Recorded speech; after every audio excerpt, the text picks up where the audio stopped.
welcome to another episode of The Breakdown.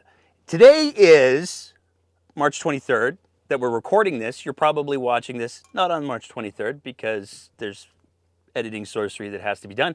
But we're talking today about a topic that has become oddly, there's been a resurgence of conversation around it, and it's particularly timely because March 31st is the Trans Day of Visibility. It's an important day, and it's one, particularly given the climate that we're seeing, everything going on, that we didn't want to leave unmarked. So tonight we're very excited to present a conversation with somebody who's done a little bit of advocacy in this particular sandbox. I had the privilege of having a conversation with her a little while back. We're very excited to welcome to this show for the first time, Mattie McMillan. Mattie, thank you so much for joining us tonight. Well, howdy, and thanks for having me. I'm excited. So let's start with the broad things. I mean, I had a conversation with you a little while back after an NDP nomination. But let's assume that there's some folks maybe listening or watching tonight that haven't heard that conversation. So let's go back to the very beginning. Who is Mattie McMillan? Well, howdy. I'm Mattie McMillan. Born and raised Calgarian. Grew up in the shadow of Nose Hill, up alongside Nose Creek. Settler Crown side of Treaty 7 Partnership. My pronouns are she, her, they, them. I'm a person of many spectrums. I'm a trans femme, non-binary, X-marker Canadian. And I'm glad to be sharing time with you and the audience tonight. As a trans person, I see a lot of frontline and get to live a lot of backline experiences. But my day job has been for more than a decade, Alberta politics, accessing and using legislation. So it's a fun little situation I found myself in as being equipped to talk and to move on these issues and grow networks. So I'm very excited to share the time and to talk a little bit to illuminate folks on some of the barriers folks see, but also just to highlight what they'll be seeing when they hear about Trans Day of Visibility ahead. So before we get into the meatier parts of the conversation, I think there's one important thing that I would like to say, and then I would like you to tell me if I'm saying something wrong. And so the big thing that I want to I don't normally get the opportunity. I normally just bite my tongue and keep on with my day, so I'm excited. Oh no, you can tell me how wrong I am for the many, many times that I undoubtedly will be wrong in this conversation. So please don't hold back. But one of the big mistakes, it seems to me that one of the big mistakes that we consistently see in the conversations around trans issues is the representation that the trans people are some sort of monolith, and that the experience of being trans, or the definition of being trans, is a fixed thing that everybody experiences the same way. Would I be safe to say that we should stop treating trans people like any demographic really, but because of what we're talking about tonight, we should stop having the conversation around trans people like trans people are some sort of monolith? You meet one Canadian, you've met one Canadian. You meet one Albertan, you've met one Albertan. You meet one trans person, you've met one person who's experienced a lot of those experiences, but it's not a plethora. No person is an island to themselves. And it's more so a broad-reaching way that we in societies, we like labels for good or for bad, but it's a way that people can self-identify and find community. Hopefully good communities. I'm glad that I've found good niches, but I was talking with someone the other day, and we're a demographic that, one, is a lot smaller than most. You look at Statistics Canada, 1 in 200. We're also a demographic that intergenerational wealth transfer or knowledge transfer doesn't happen, because what makes us doesn't have to do with intergenerationalness. Trans folk are ubiquitous. We're everywhere, and we have been, because this is what happens in nature. So with all of that, there's so many experiences that you can't just lump into this is the one way that people live lives. I'd argue that one thing that defines transness is that you're not cis, you're not in the same spot. If you think of like Apollo 11, they talk about a cis orbit and they talk about a translunar orbit. And One gets you to places, and one just you're in one spot. You're already where you are. Is there a trans monolith? No. Is there a trans agenda? There's tens of thousands, because we're everywhere. We're next door. We're at your grocery store. We're helping you at the hospital, just like all sorts of other folks that aren't exactly like you, but they're still Albertan or still Canadian. Now, I want to be clear. When you say that there's tens of thousands of trans agendas, Because there's tens of thousands. I myself have many agendas. I have a habit of keeping one on my calendar. I also have a written one. So there's two agendas right there. One trans person. there we go. So there's, to be clear, there's not like, and it just pains me that I have to ask this question, but you guys don't have meetings where you're going to talk about how you're going to take over everything, right? Like that's not a thing. No. But when we do meet, we talk about how great it is to be able to meet. And we do talk about how able it is to have thoughts and dreams and hopes and to plan for the future. That's why I say there's thousands, but no, there's no bat signal in everyone who ingests their hormones as opposed to makes it locally. They don't all rally and show up. That's not the first rule of Trans Club. The first rule of Trans Club is don't define other people's trans experiences. So even though I have my own and I've written some stuff, like there's going to be things I say tonight and I say tomorrow that might not reflect someone's direct experiences or experiences they've been around. I'm me, I carry what I got. So that's my hedge tonight. So if I say anything a little bit off, please call me out in the DMs as opposed to in the front end, because I'd love to talk it through and broaden my lessons and experiences. I find myself wondering now what a trans bat signal would even look like. Oh, it'd be awesome. We're talented folk. I have We're no doubt. resourceful and we can see great perspectives in whatever we see. Perfect. So let's talk a little bit. Let's define some terms as or undefine some terms. Maybe might be a better way to. I'll give you some it. ballparks. Yeah. There we go. So what does let's pretend that I don't know anything about any trans stuff at all. Let's pretend I know nothing. What does trans mean? I just put away my phone. Trans is Latin origin. A lot of our words have Latin origins. There's sort of two that go hand in hand: cis and lunar, or cis and trans. And when I talk to other folks, I've been thinking about the trans experience my whole life because I've been living it. But I can appreciate other folks haven't been thinking about it for 30 years. And I understand that our society has sort of been suppressing language and thought on it for about a century or so. Cis, again, I think think of spaceships, cis orbit, cis Earth orbit is you're in one spot. You're where you're meant to be or where you're set up. When you think of that in a cisgender context, that's you're born into the meat carriage, the carbons all attached to each other in the way you like it set up. Now, broad scoping, if a cis orbit or a cis lunar orbit is where it just orbits the moon, a translunar orbit is an orbit that gets you somewhere. It crosses from the Earth to the moon. So in my experience, I see trans as being, I was born in a setup that wasn't by my choice, and I knew I could feel it was wrong, and I knew things could be better. And it's important to note you can have those feelings and not identify as trans.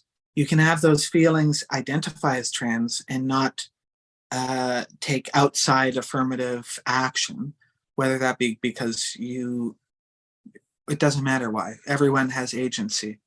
But for a lot of folks, trans means going from one setup to another. And everything I'm going to talk about today is sort of in a spectrum. So there is no this is the exact spot of being male or a man or of having sex hormone producing capabilities. It's like, no, there's a spectrum. Same thing on femininity or on as well as the hormones that run our systems. So a lot of times I have an uncle who equated it pretty well. It's like, oh, you're a diesel engine that was running off of gas. for some. It's like really bad for the engine. Don't know how it worked for so long. But now that we have the right fuel and we cleaned out the spark plugs, things are running great. So that's my ballpark of cis and trans. A lot of folks will be, man, oh, don't call me that. And I can appreciate being called things you don't want to be called. Uh, it can upset a day. But when we look in things of perspectives or scientific lenses, yeah, we put binaries and descriptors on. If you feel really discomfort from being affirmed as who you are in the body you are and how you're displaying yourself, maybe you should consider, is this a cis behavior? Maybe I should go and talk to some friends or the internet or some therapists and get perspective.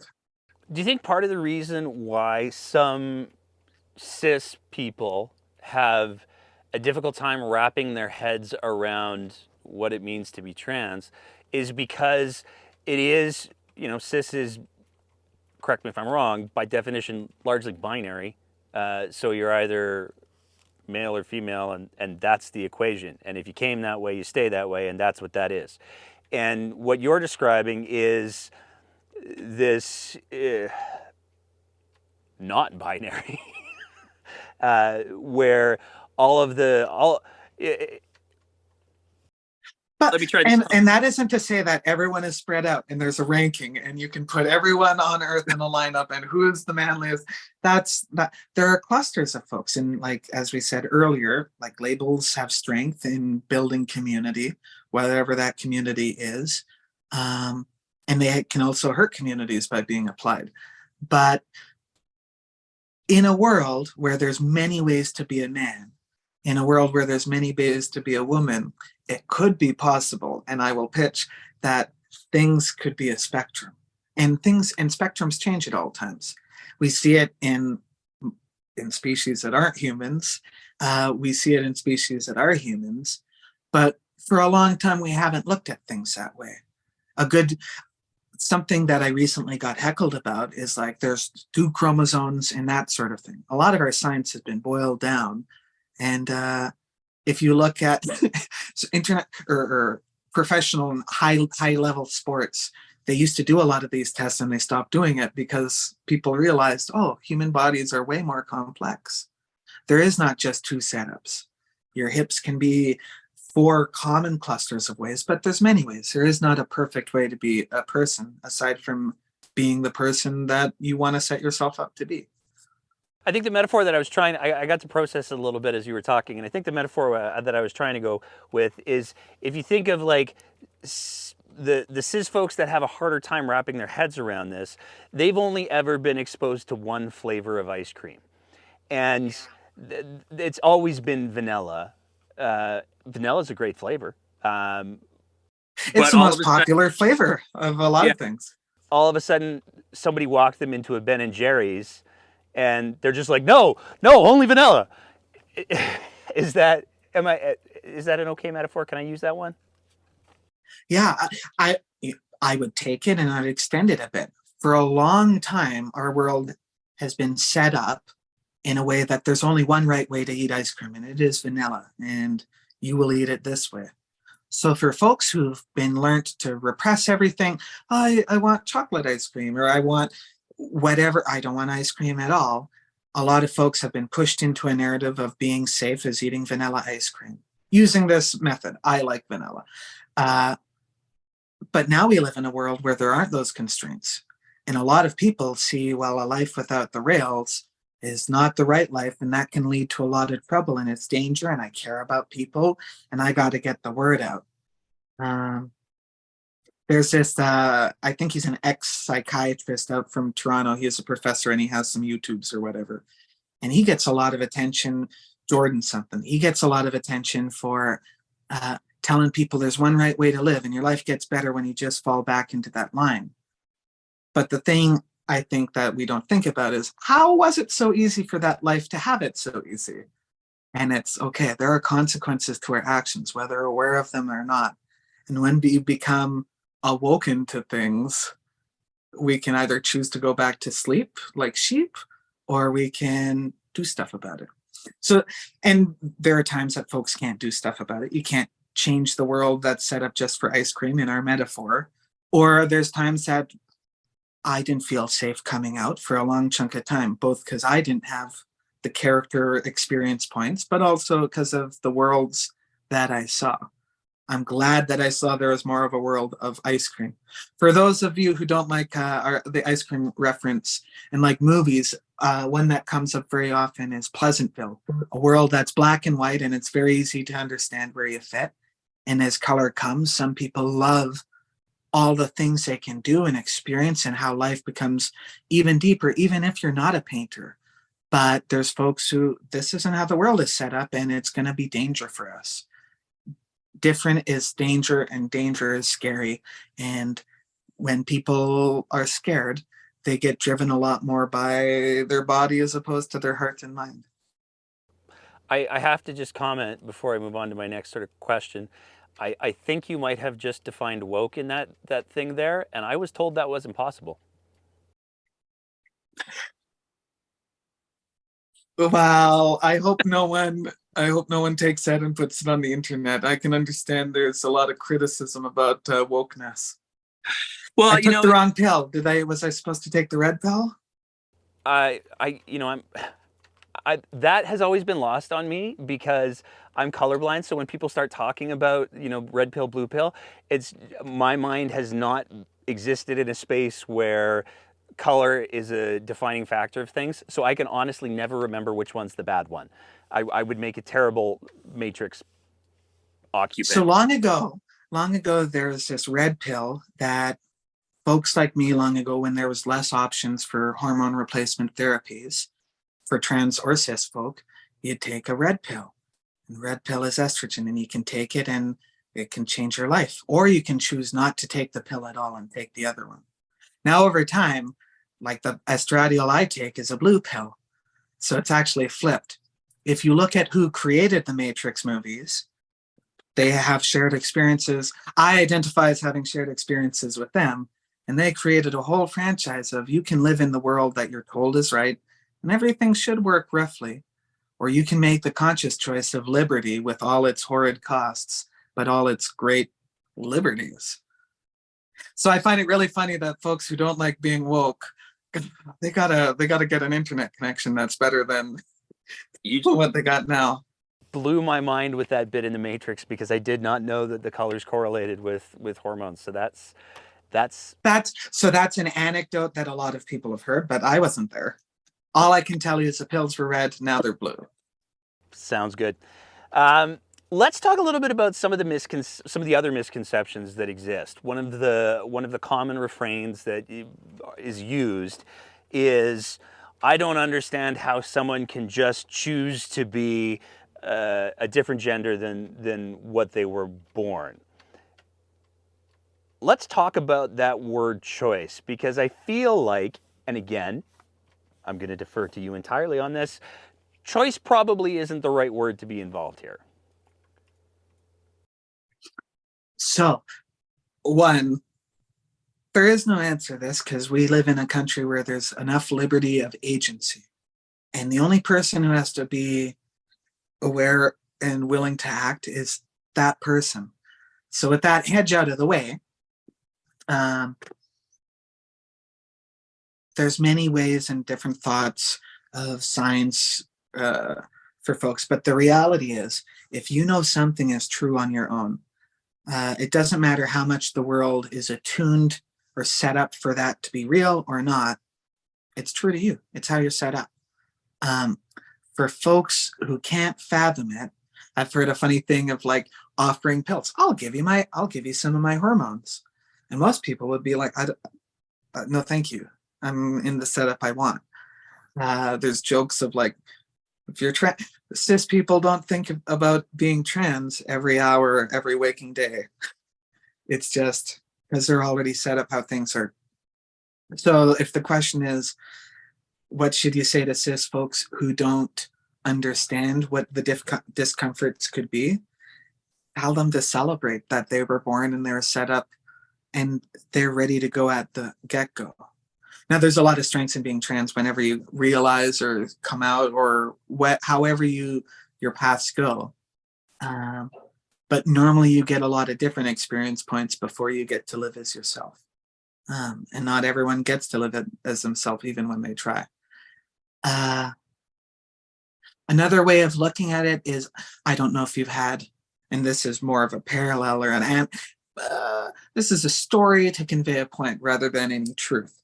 The truest part of this lie.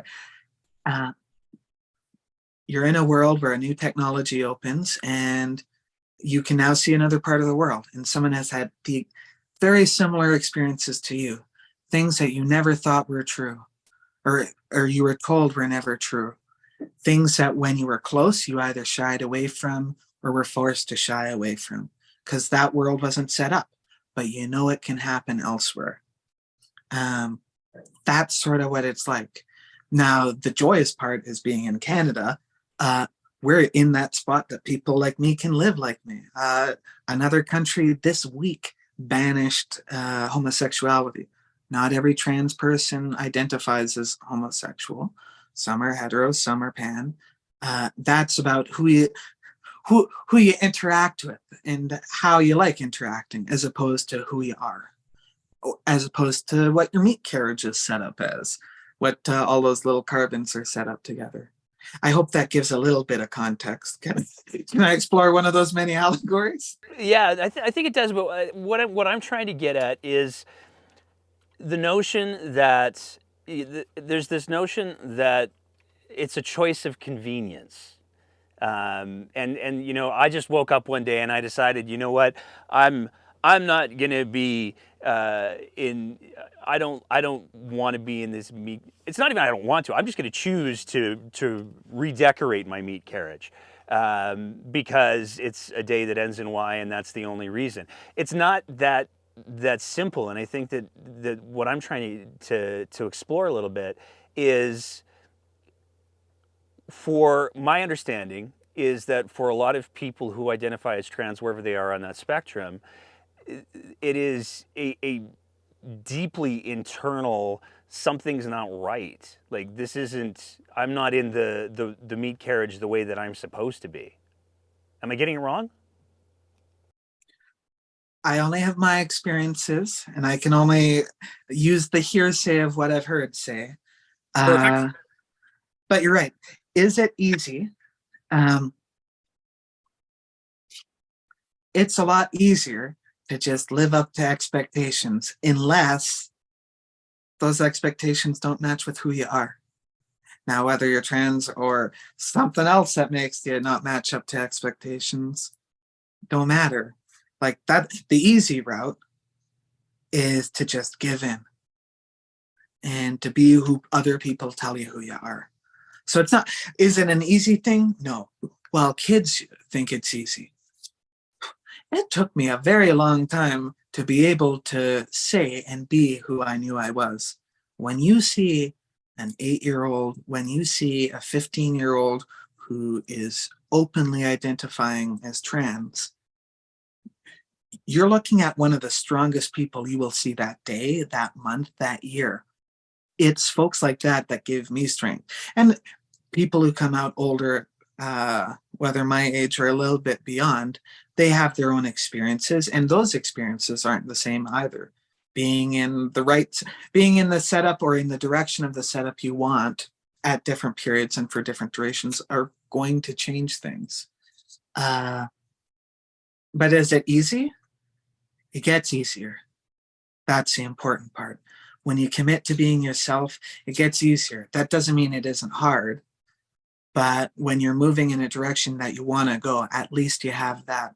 Even falling down is falling in the right place, and you can keep going, and it gives you strength to get back up. So is it an easy thing to just be trans? It's the easiest thing I've ever been. It's hard to be accepted as trans in this world, in a world that doesn't talk about it. But what would I say to folks who think it's easy? I would really encourage them to look at the value of Friday, 31st of March. Trans Day of Visibility came about because there's sort of other things in this community calendar. And not everyone follows a calendar. I joke with other folks, Trans Day of Visibility, that's every day.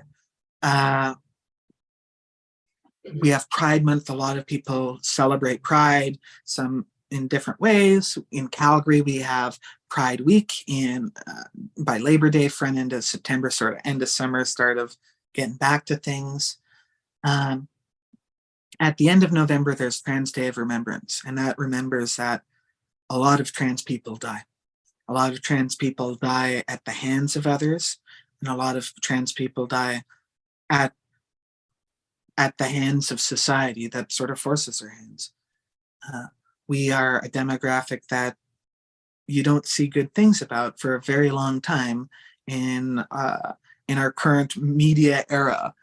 I knew what trans people were for because of Ace Ventura. Very bad perspectives. The summary of that movie is the villain was trans, and it's okay to not treat them like a human anymore. An era where nicer treatment of trans people comes on Maury Povich and objectification. And that's only one layer.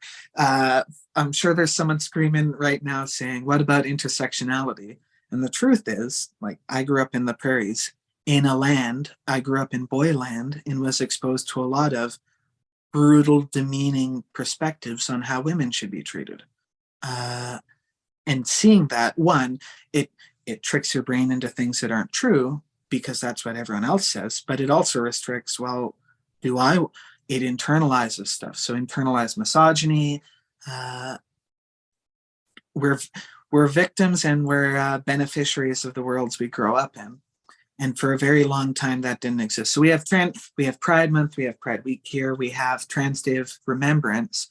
But the thought was, we're remembering people who've died, and that's important. But we need to remember and make visible the people today and the barriers that they face. So it's two sides of the coin. I'm telling people to go look at it because there's resources that celebrate the liberties. I can be visible here. I was on a phone call a couple of weeks ago with someone who called me it, and I can't exist in that country. I can't exist in that, or not in that country, but in that state. But I can here. So making visible our liberties. I'm doing a little thing with some trans folks in Calgary at the end of the month. And one of the questions in sort of RSVP land was, how do we be a better place? And a lot of people, I want to hold hands in public. And at the same time, people are saying, I want to celebrate being able to hold hands in public.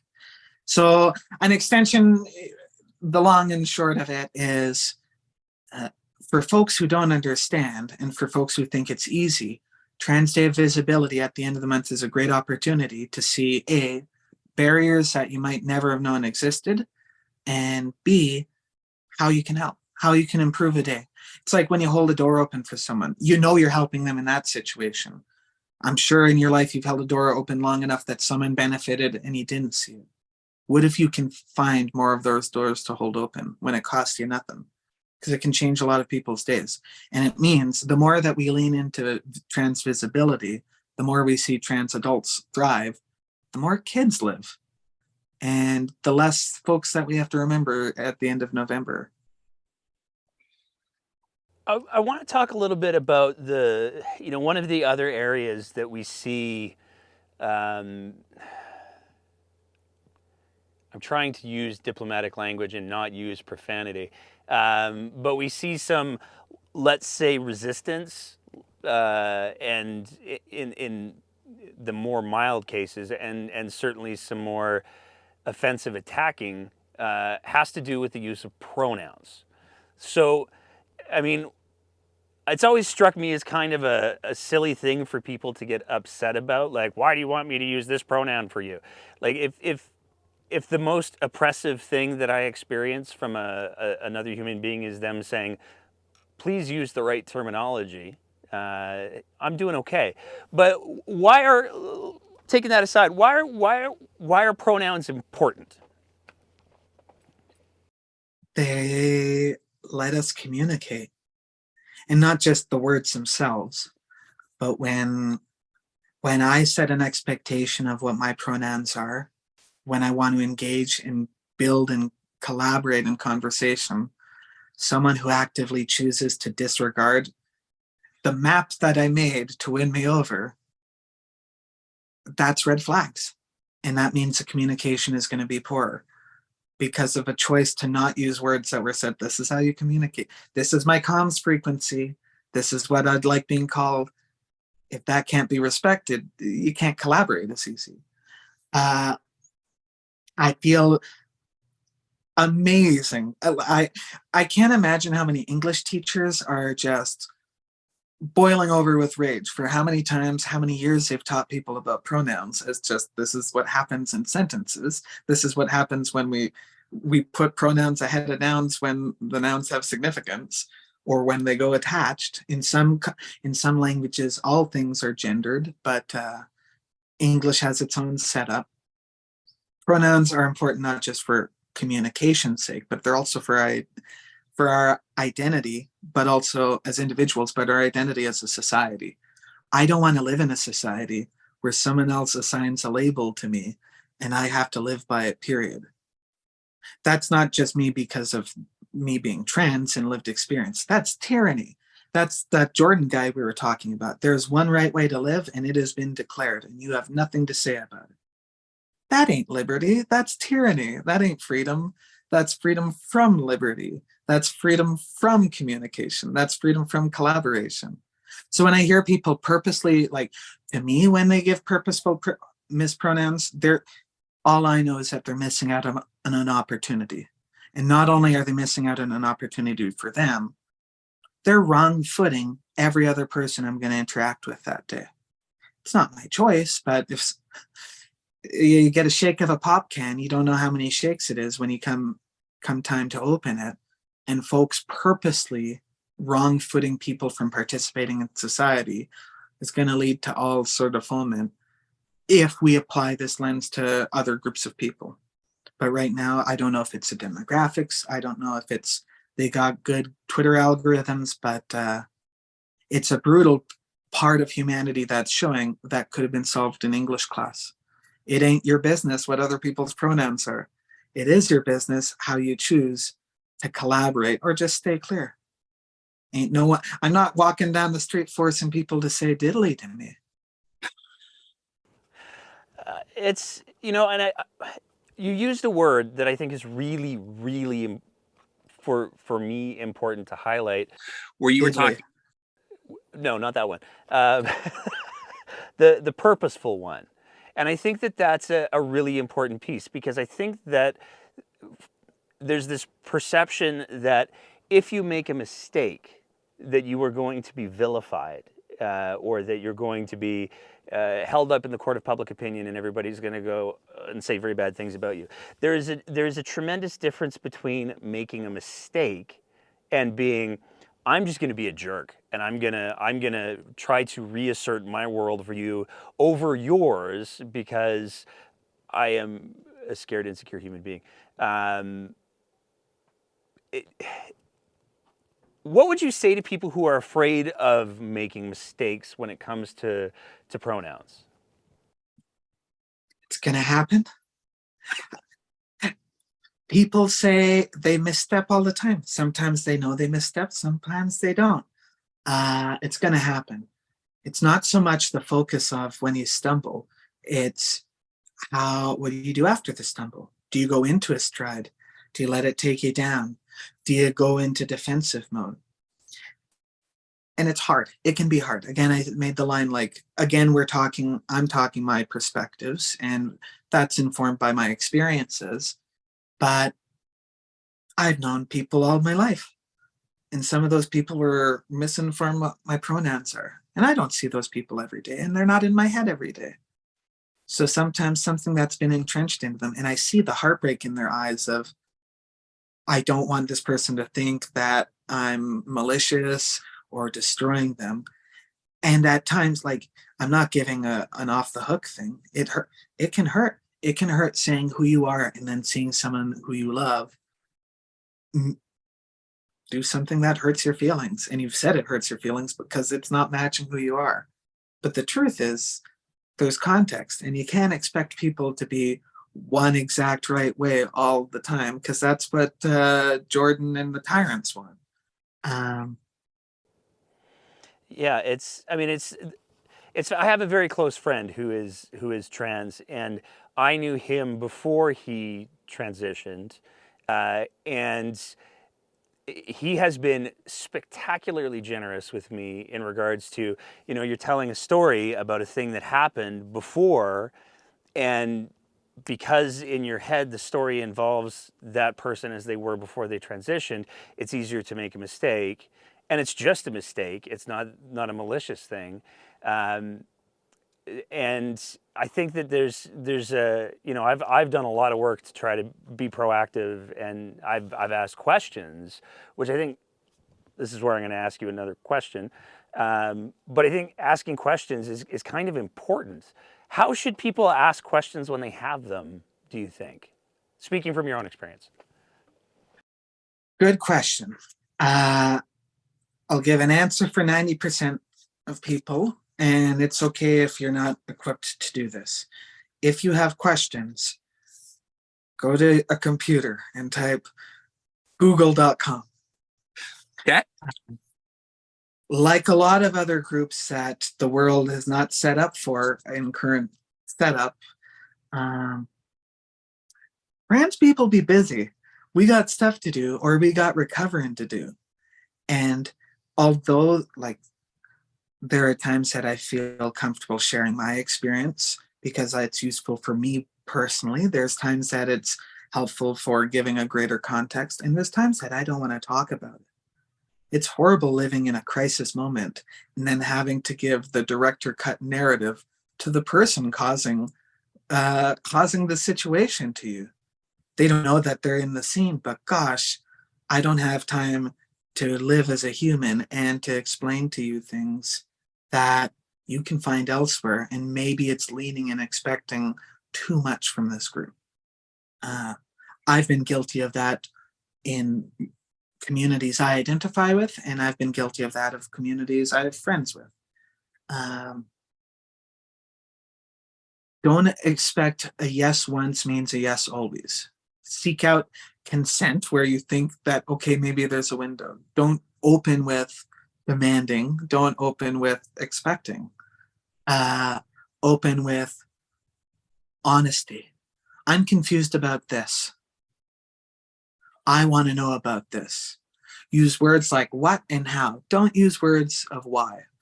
That's an FBI negotiator trick. If you say why, that assumes there's a reason and fault to be had.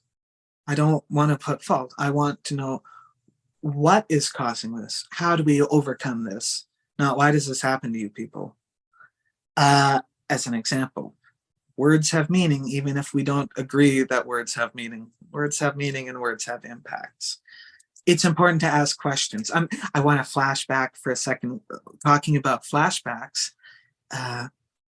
Some people find it doesn't make sense. I had someone use dead name pronouns or old pronouns, one set default, factory setting, not useful. I upgraded. But their commentary in the story was, it's important to know the gender here. And it's funny because to me, the importance, a person who's not a man would not be right in this situation and be uncomfortable for them. And it's funny to me of like, you are getting to something that is very true, but it's just so hard to fathom. And that's a dangerous thing. So questions help bridging the gap of decision makers not being able to fathom the crisis you're in, being blind to not a color, but a whole segment or experience of reality because you just never got those experience points. Questions are important. Pronouns are important. Visibility is important. Would somebody earn bonus points for saying, hey, Mattie, I Googled this thing and I want to just run it by you? Is that Unless you know someone who has a business card that says editor, don't expect them to be your editor unless they say that they're a proofreader and you've agreed to an interaction. I think that's the important part. It's agreeing to the interaction before throwing it at someone's step. In some communities, there's offerings or gifts before you do formal things because we are in this mode right now. I have a difficulty when people come into the room I'm in and think that I'm ready to talk to them because I'm busy doing my stuff. But I can appreciate that they want to talk to me, but I'm not set up. So making sure that the conversation you want to have is appropriate to who you're talking with, and it's the right setting, and that they're consenting to it before saying, I have a question about this. Identify, I want to talk about it. I have a question about this. Consent, consent, consent. There's many ways to life, and you can't learn about diversity without questions. Now, you mentioned dead naming in there. So I want to just define that term as well for anybody who's not familiar. What is dead naming? It's hard to define. Uh, People who are alive have that's hard. Okay, dead name is the name that is dead to that person. It doesn't apply to this person. This name is dead. The person is not dead. Maybe it's because they stopped using their dead name. Now, we talked a bit about words having meaning, impact versus intent. Some people will use names that aren't affiliated with, and it doesn't matter if it's a government. I did an interactee transfer today, and I had to tell the person I legally changed my name, but it hasn't got to the bank account yet. So you're going to see another bank. You're going to see my dead name. Please don't share it with other people. Please respect that. There's a line that's used, dead names are sacred. Because to some people, it might not matter. Lord knows I have so many pictures and me dead named in albums here, there, and everywhere. There's no undoing that. But what there is knowing, and what there is doing, is setting up yourself for a conversation with Mattie the right way, or identifying that you can't get over something that wasn't true. That wasn't right. And yeah, it's a big indicator when someone uses my dead name to me purposely. It identifies this person wants to live in one point in time as opposed to living in reality, living in the moment, and growing with those around them. So if you leave this segment with one thing in your mind, it's that dead names are sacred and you don't use them. It's amazing to me that accountants are so good, HR is so good at getting payroll to people who use preferred names. And it's really interesting because, like, I did it myself. Preferred name. Well, I have a legal name and I have a preferred name. I changed my legal name, but I also still have my old. It can get very convoluted. Preferred name is the name that I want to use. Other people call it the true name because this is the name that is true. It isn't someone else's label. I applied it to myself. The important key is using someone's name opens the opportunity to collaborating with them, growing, learning from them. When you indirectly harm them, you indirectly harm yourself. When you directly harm them, you're still harming yourself because you're denying yourself the opportunity of all those experiences and sharing. What is your reaction, if you don't mind answering the question, when you see some of the harmful rhetoric?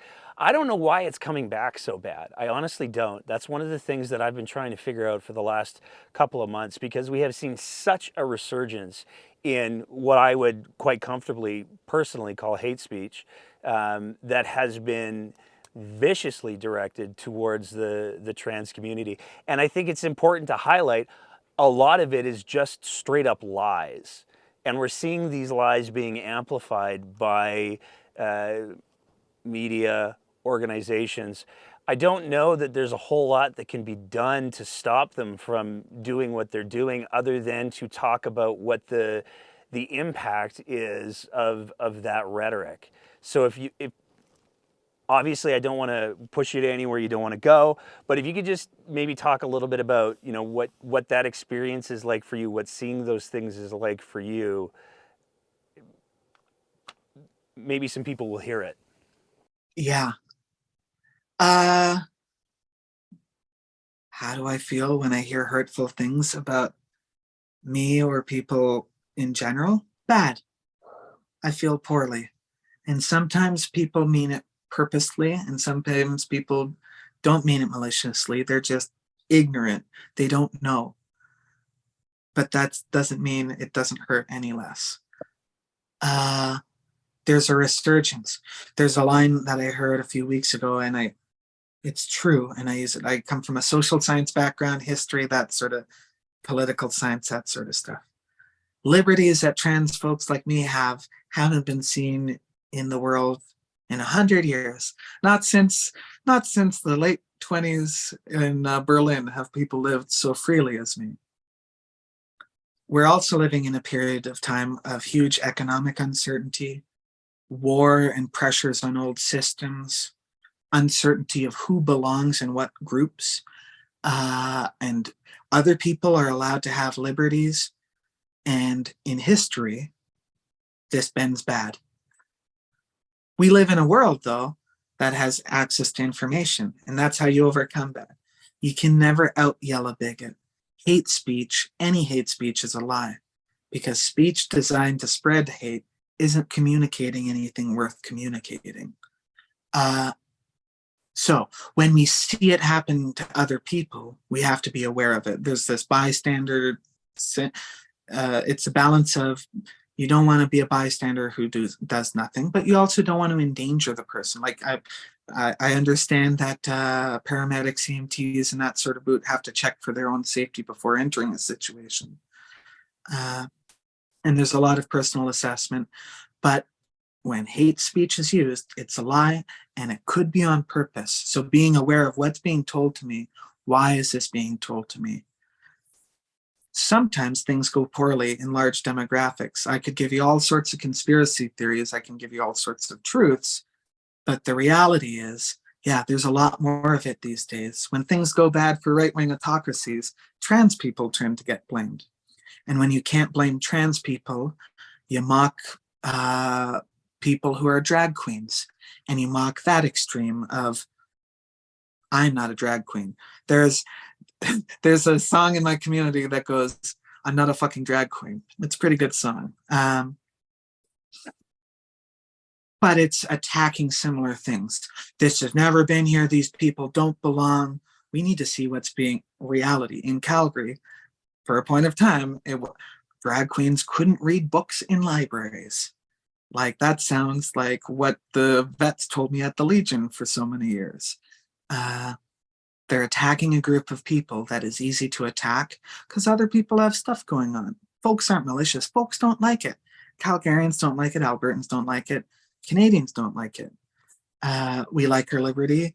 We don't always get along, but I'd say one of the few definers of a Canadian is letting other Canadians live their lives too. I think that's the other attribute. When these people stand up and they say, you are in their group, you have to be aware of what they're trying to do. Make it normal to hate a group of people.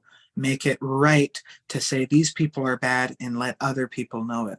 My brother made a good line. We live in a place where most of our cities, the majority of people aren't that way. The bigots can show up and they don't win because enough of the crowd isn't going to break with them.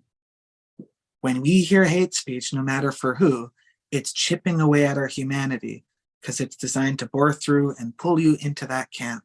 And it's a horrid thing. Everyone wants to belong. Everyone knows what it feels like to not belong. I would dare say everyone doesn't like the feeling of not belonging. But that's only my opinions. And the reality is, my opinions don't matter about who someone's identity is and how they choose to live in this world, so long as it doesn't hurt me. And when I say hurt, I mean physically hurt. These people go, there's this hairy leather guy who says I'm one of the evilest persons on earth and says that he's a Christian up to the wazoo. But then he goes around spewing hate. If you see a bigot, don't let it impact other people. Don't get paint on the furniture. But also realize this is just a whiny person who doesn't even know themselves. That was a little ranty, but frig, it sucks to hear slurs when you can get on with your day. So many people get mad that why can't we get on with our day? And it's because the bigots have nothing better to do. And that's how they feel like they belong. And that's the most dangerous part. Sorry, I'm going to go on for a third point here. The most dangerous part is it's the fact that when these people exist, they can flourish and they can multiply. And then they get so big that they don't think of belonging to society. And when people don't belong, that's when danger things happen. I don't belong, so I can attack, I can harm, it's going to harm me. So it's not only about preventing Nazis, but it's realizing, I think his General Patton, who said like more people worked for Germany, more Nazis worked for Germany after the war than before, because there were still people who lived there. And it's finding how do we move forward and bring these people back. So that's the third point is it's hard to estrange these people, chuds or otherwise, incels, whatever words. Like those words hurt, and some people are malicious, and those are truths, but they're still people, and it's a fine line. Don't don't do slurs. Don't do slurs. There we go. Okay. Um, I'm going to use a word that I don't think is a slur, but I'm totally open to. Impact, not intent. There you go. Well, I'm hoping this one impacts a little bit, to be honest. One of the things that we've seen in the discussion lately comes from a certain lowered standard publication, I'll say, where they have manufactured some fear around the idea that a trans woman in a female's locker room is a predator of some kind. And there's two pieces that I want to sort of explore with you on that, if that's okay. The first one is why isn't it just a predator? Like, why are we including the trans part of the conversation? There's a pastor who just finished spending a bunch of time in remand who has a remarkable amount of history when it comes to violence towards not just vulnerable people, but apparently animals as well. And he is being referred to still as, this not a predator when he's clearly a predator. So I don't understand why do you think it is that when it comes to demographics that we like or are comfortable with, and I'm air quoting the hell out of that for anybody who's listening to the audio version of this, we'll focus on not the predator piece, but when it comes to demographics like trans people, we'll go right to the trans thing and we'll completely ignore the rest of it. Like it's the framing of it that I find. Why isn't somebody who hangs out in a washroom and goes after kids, why aren't we just calling them a pedophile? Why is the trans piece even entering into it? Do you know what? I'm not saying that like. I think the important part of what you just said is conversation as opposed to reality. Because I will tell you, I've had a lot of conversations about bathrooms with trans people, and I have never. Normally, it's about safety, or it's getting assaulted, or having to find one, or being picked out and soiling yourself, or losing your job because they didn't provide one to you. Rarely is it I had so much time to loiter and harass someone. Why do they say there's predator trans people in the bathroom? It's because they're preaching hate. And when you preach hate, those words aren't anointed. Hate preachers preach hate, and that's what we got a case here of. I can tell you, it sucks being pushed down in a bathroom, in a pile of pee, in someone else's pee, in your own pee. It is not a good experience. It is amazing we live in a city. I'll give a shout out. He's an NDP candidate in Calgary Cross. Gurinder Gill, he gave me my first job after I came out, and we couldn't get a bathroom key for a bit. And one of these situations happened. And I'm glad in a city that when it happened then, and for other employers since, they're like, no, go home. You deserve dignity. You don't have to live out the rest of this day, reset. So when I hear being assaulted in a bathroom, I don't see it in a story of a trans person doing the assaulting. I have the experiences of having it happen to me after I came out, but also before. I've been at event. I've had over a decade of politics in Alberta, and we know what can happen in Alberta politics. And we know what can happen with certain parties. And if you put two and two together, you can understand why I don't go to some groups' parties anymore, because bad stuff happens in their bathrooms. It's just a lot greasier. I won't talk further there because I'm not a journalist or anything, but from my experiences, any interaction where there's an assault in the bathroom, it has not been the trans person doing the assault. We want to get in there. I'm speaking we as a majority, but there are folks who maybe, I don't. Loitering is not an option. Get in, get out, go. When you hear someone say that there's a trend, when you hear hate speech like that, ask yourself, how easy would it be for someone to go to a bathroom here? Not just trans people, but also unhoused folks who live far, far away. Like it's astonishing how many places folks soil themselves in the city because our infrastructure isn't set up for it. Now, trans people are robbed of that dignity, but so are a lot of other folks. Think about those things. Think about how you can open up a bathroom, one more opportunity or one more easement for people facing like that, as opposed to living in someone's delusion or repeating their delusion. The Western Standard repeats delusions. Derek is not that person. I've seen Derek be very kind to people. I've seen Derek in a glass box at a UCP convention where everyone walked by and tapped on the glass and mocked him. That person knows what humanity is. It's unfortunate that they also know the value of $1. I hope their behavior improves, but if I could rip on them, that doesn't help anyone. But if you see those cartoons again, think of me covered in someone else's pee crying all afternoon, because it happens. Do you think that there's, I mean, one of the things that's fascinating to me about it, and it's been pointed out by a good number of folks as well, whenever we see these stories, air quote stories, about trans people assaulting or trying to be predators against kids, it's always somebody who is a trans woman in a woman's washroom. And it's the little girls that we're worried about. I have yet to see one of these stories where, oh no, there's a trans man in a boys, men's, male washroom. We should be worried about that too. Like it seems to me that there's a little bit of just a lot of sort of latent misogyny embedded in all of these urban legends.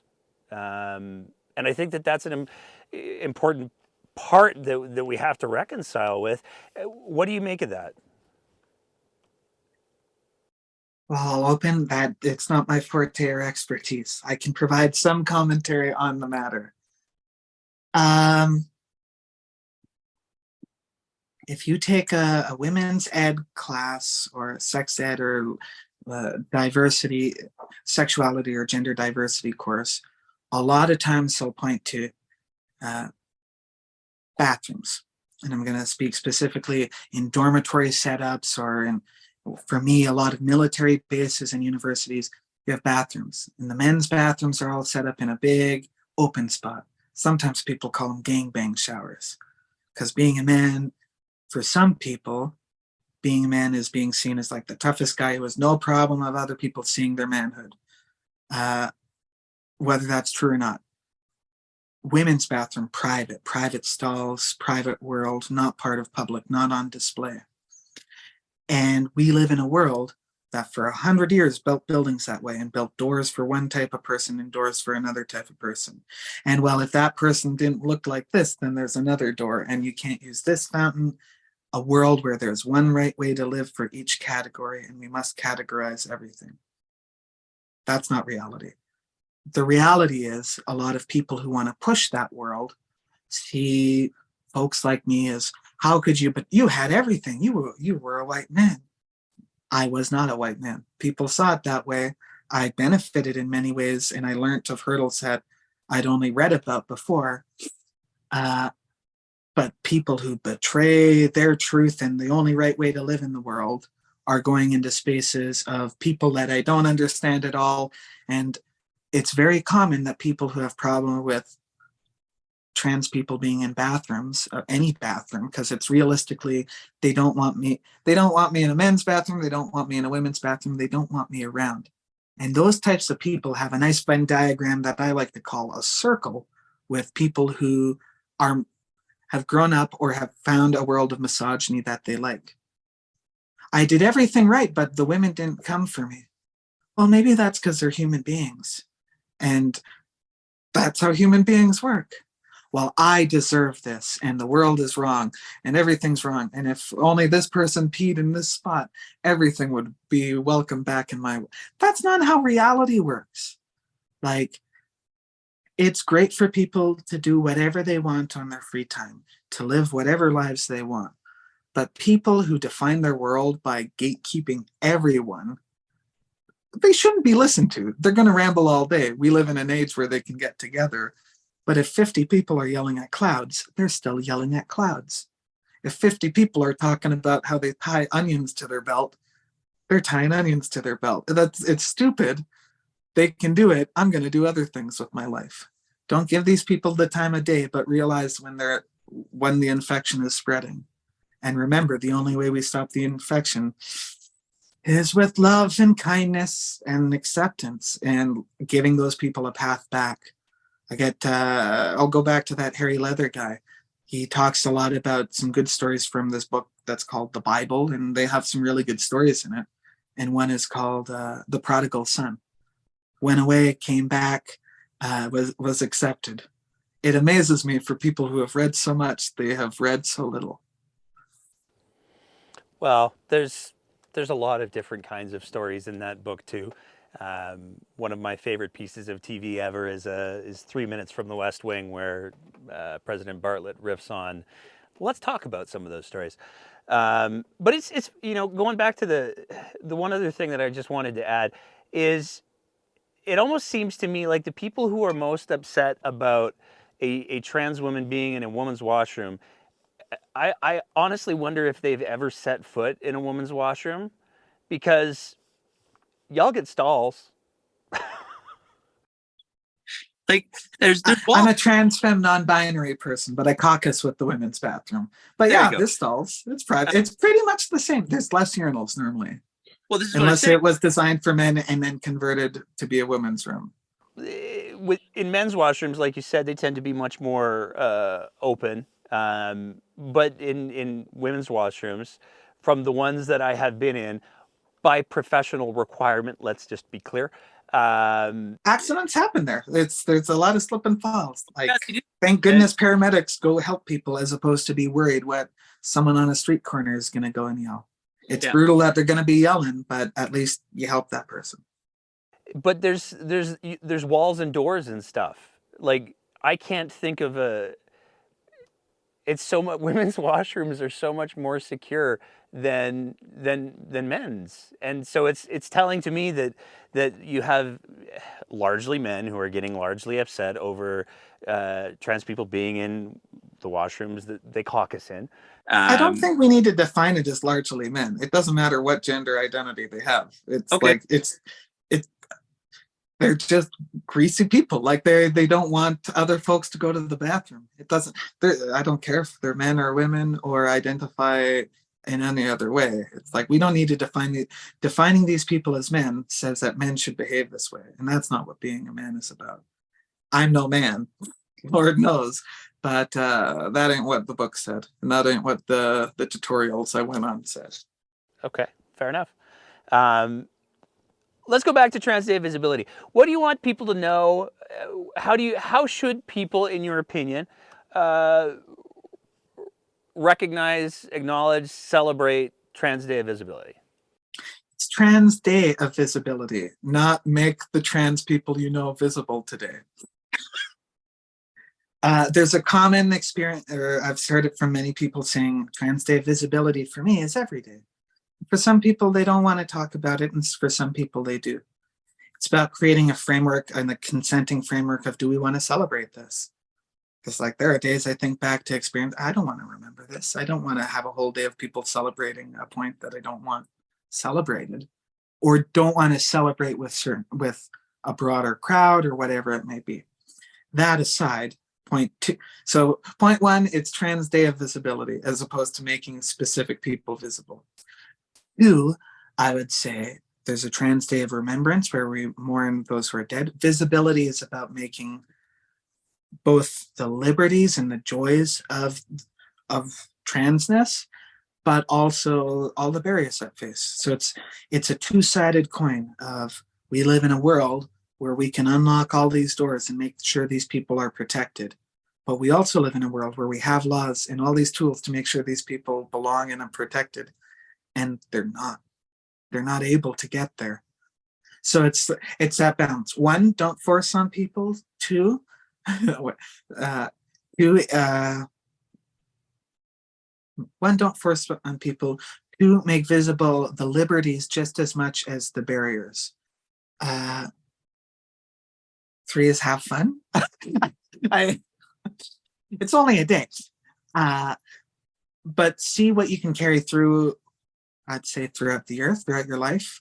If you don't know something, maybe this is the day that you Google. Make it significant, especially if you don't know anything, especially if you are coming from the feeling of these people are pushing it on me.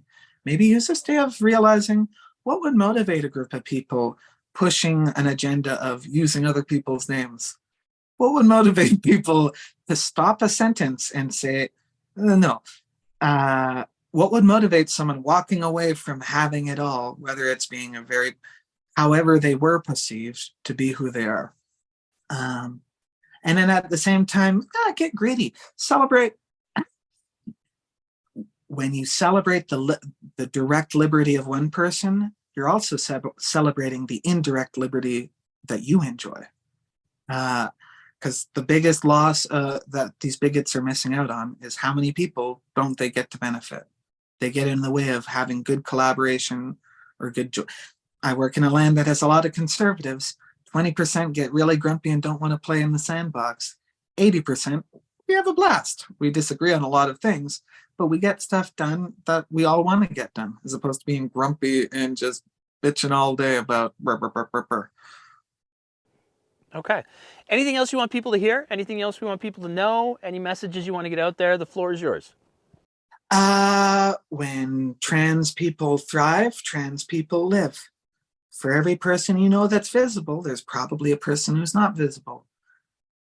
Don't force anything on anyone, whether it be forcing them to come to terms with their transness or to share or to platform.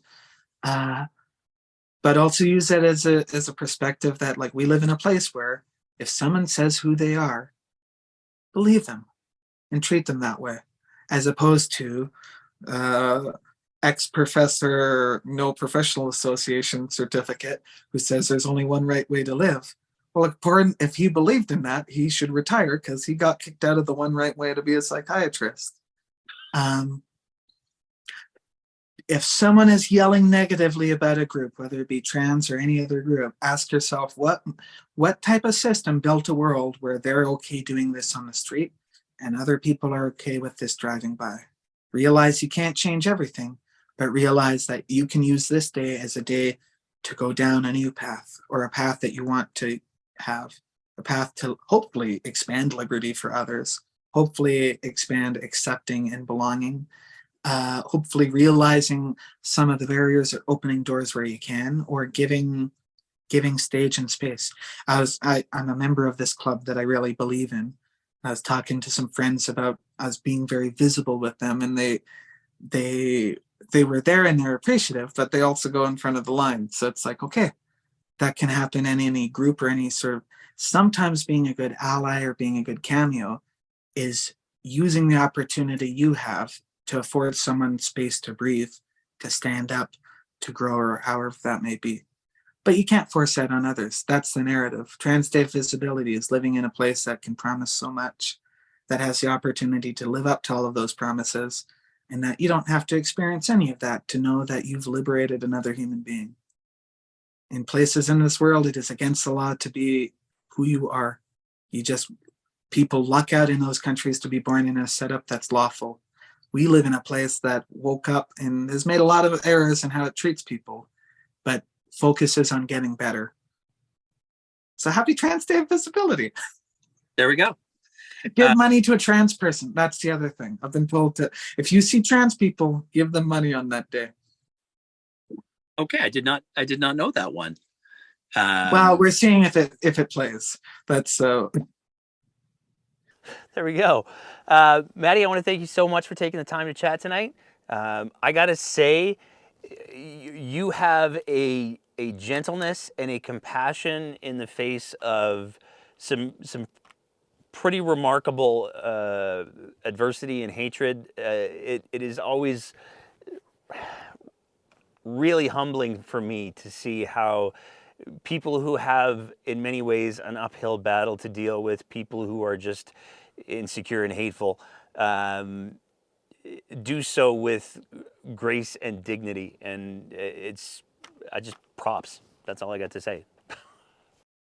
Oh, well, thanks.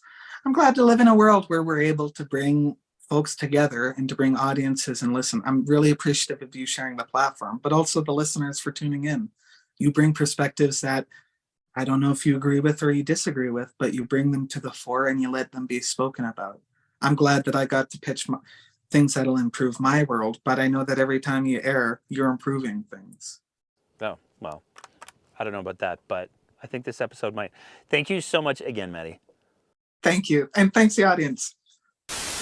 As always, if you appreciate the kind of content that we're trying to produce here at The Breakdown, we would love it if you swung by our Patreon page at www.patreon.com/thebreakdownab and signed up for a small monthly sponsorship of the work that we're trying to do here. It is because of the support that we receive from our Patreon sponsors that we're able to continually up our game, and it is tremendously appreciated. So I want to throw a big thank you out to them, and you can go ahead and visit that website and join and support us as well, because we need all the help we can get.